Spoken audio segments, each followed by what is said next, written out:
Portia Bruder is here now with more on the law. Portia. Well, Caleb's Law goes into effect July 1st, and drivers we spoke to are confident the threat of getting a ticket and perhaps even a fine for texting behind the wheel will get more drivers concentrating on the road. We've all seen it, drivers texting with one hand and steering the wheel with the other. Highway safety officials say it's an increasingly common cause of crashes. Somebody hit the back of me texting. That's dangerous. You can't be riding around trying to text message people while you drive. In just a matter of days, it will be illegal for drivers to text while they're behind the wheel, and teen drivers will be banned from using cell phones for any purpose behind the wheel. Senate Bill 360 was signed with some reservation by Governor Sonny Perdue. He called the law vague and questioned how it would be enforced by law enforcement. But supporters are optimistic the new law will dramatically decrease the number of crashes caused by texting drivers. According to the governor's Office of Highway Safety, those types of crashes left 6,000 people dead across the country last year. Just wait. Just don't, because that's a distraction. Anything can happen in a split second. The measure, also called Caleb's Law, is named after the 18-year-old who accidentally killed himself while texting and driving. The drivers we spoke to believe the law could make Georgia roads much safer. That's crazy, you know what I'm saying? Something don't happen, you'll get in a wreck. That's a good law. Good law.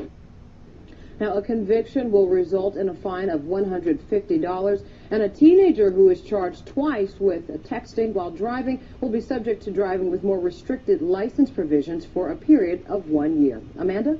All right, thank you, Portia. I'm speaking on behalf of two organizations, actually. I'm the Senior Human Rights Analyst at the International Harm Reduction Association, but I also recently, with my colleague Rick Lyons, established the International Center on Human Rights and Drug Policy. We've some leaflets over on the table here. The first is an international advocacy organization. The other is an academic project. So this is, okay, as usual. I don't know, how can no one ever finds out how a slideshow works on PowerPoint? Anyway, we're also, by the way, we're as Martin mentioned, we're proudly backing the Counting the Cost campaign. I think the bread and butter of our work is HIV prevention. I think drug policies have had a demonstrably negative impact on HIV prevention, treatment, and care. Right, so my broad question, I think I've actually framed this a bit clunky. What I actually want to ask is the current international regime proportionate? I'm not talking about proportionality of sentencing. We actually have a report over here on the death penalty for drugs. I'm not talking about that. I'm asking a rather basic question of human rights law, and I'm applying it to drug control. What it leads me to is the conclusion that we have to look at drug policies and we have to assess their effectiveness and impact on various metrics in order to justify, in order to answer this question. So we know, and we'll hear, I think, from the other two speakers, there are clear documented human rights abuses in the war on drugs. You know, everything from the death penalty to torture in detention centers, denial of access to health services, and so on. I don't want to go over that. I think it's well known to all of us. But what I want to say is that most of that doesn't have to happen. There's nothing in the international drug conventions that require. That's not linked up to me, so you need to tell me when to change the slide. Oh, sorry. Sorry. Of course not. There's nothing that is required in the drug convention. No one says you have to go and torture people, right? This is clear. But so we need to look at those aspects of human rights that are inherently infringed by the international drug control system, right? And I wouldn't say there's many, but it's an important question. Which ones that are recognized are unavoidably infringed? And I'm choosing my words, the word infringed, carefully there, and I'll explain why in a second. So here's some, in my view. The right to privacy, I think, is inherently infringed. There's no way to criminalize personal possession or personal use of a drug without infringing upon somebody's privacy. I don't see any way that can happen. The freedom to manifest one's religion. I mean, we've got religious uses of some substances. There is no way to impose the current international system without infringing upon that. And the manifestation of cultural traditions and indigenous traditions are inherently, again, infringed in some ways by the drug control system.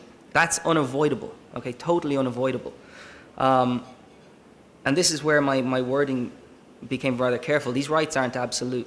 Okay, so this is where the question of is this a proportionate system comes into play.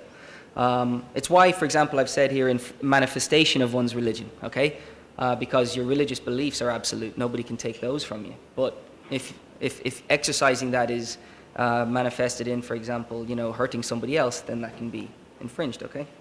So next slide, Steve. Sorry, I forgot to warn you again. So this is the crux.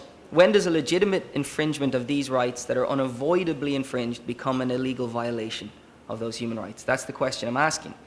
And the test for this is well known in international law. The test is well set out.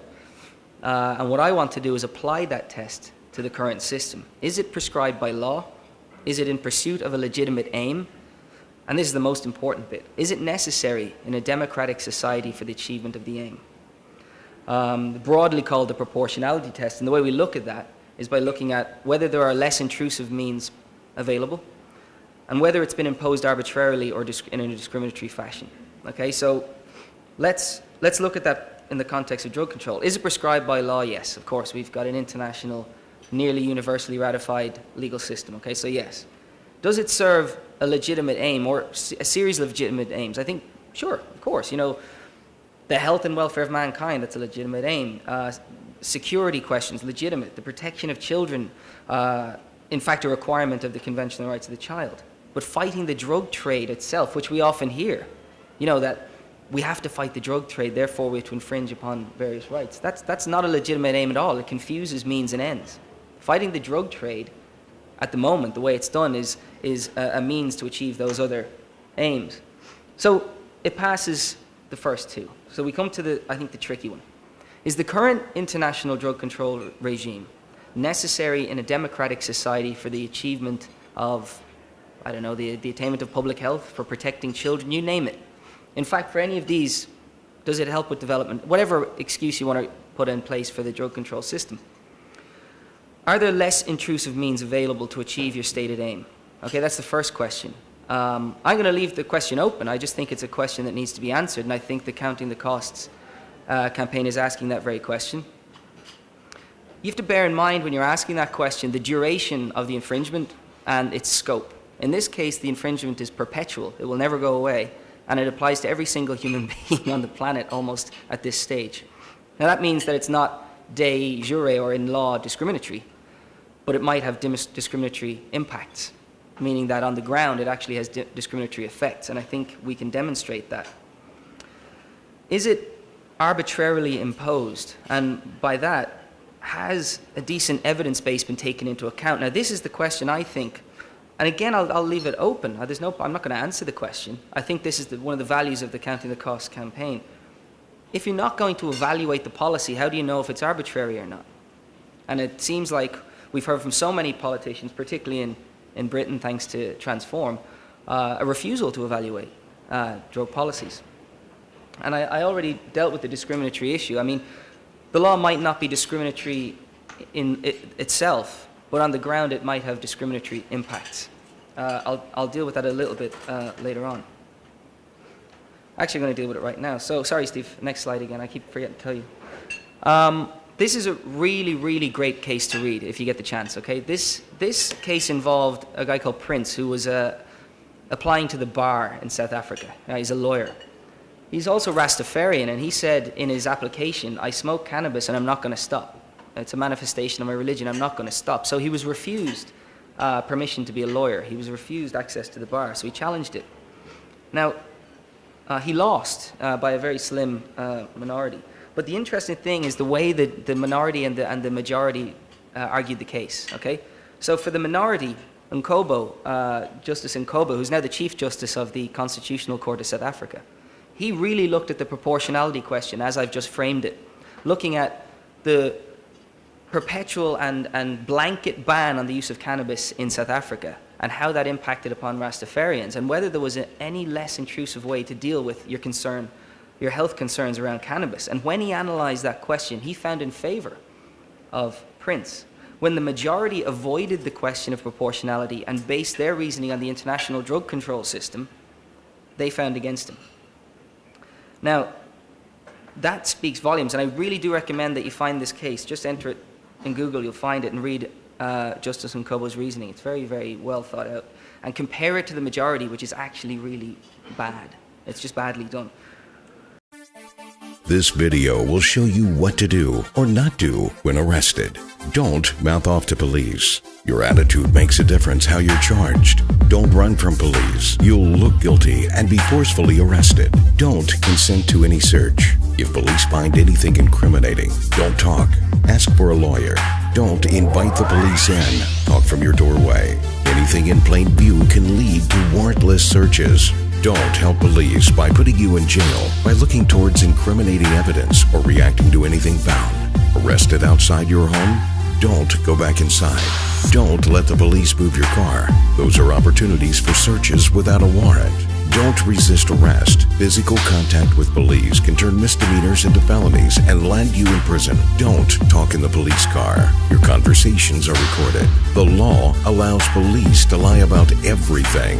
Don't be fooled by promises of leniency if you cooperate. Consultations are free. Call 855-LAW 911-LAW. This is Attorney David Altman, and this presentation will tell you about your rights as a victim of a dog bite attack in Utah or California. Dog bite victims in Utah and California can recover compensation for injuries, medical treatment, pain and suffering, and other damages under a special statute. Regardless of whether the dog owner's negligence led to your injuries, the dog bite statute makes owners and keepers of dogs strictly liable for all injuries or damages caused by their dogs. Whenever a dog bites and injures anyone, the owner is strictly liable for injuries or damages caused by that dog. Pet owners are expected to have and maintain control of their animals at all times, even when there is no prior history of violence, aggression, or biting. The victim of a dog bite attack does not need to prove negligence. The owner of a dog that bites a victim may be held both criminally and civilly responsible for the attack. Every year, over 4.5 million Americans are bitten by dogs. 885,000 people require medical treatment for dog bite-related injuries, and half of that number are children.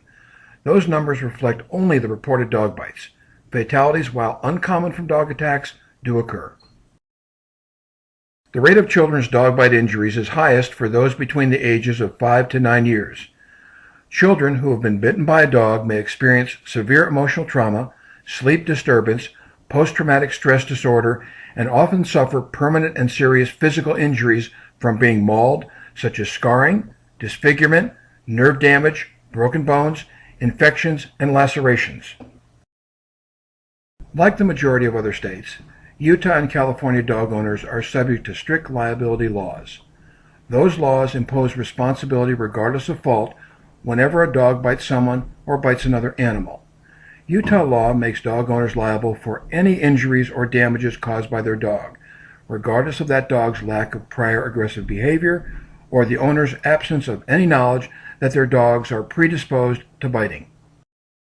Dog bite injuries can be extremely serious and can lead to enormous medical treatment bills. Very few defenses are available to the dog owner, other than that the dog was provoked or defending the owner or owner's family from the threat of violence or injury. Dog bite cases are no different than most other personal injury cases, except that negligence and liability are usually not an issue. In both Utah and California, dog owners don't get one free bite or a first free bite. Contrary to popular belief, dog owners are strictly liable for injuries and damages on the first bite and each and every bite thereafter. Victims of dog bite injuries usually face a serious and painful road to recovery. While no law firm can alleviate the emotional and physical toll of a dog bite injury, we can ensure that our clients will receive full and fair compensation for their injuries.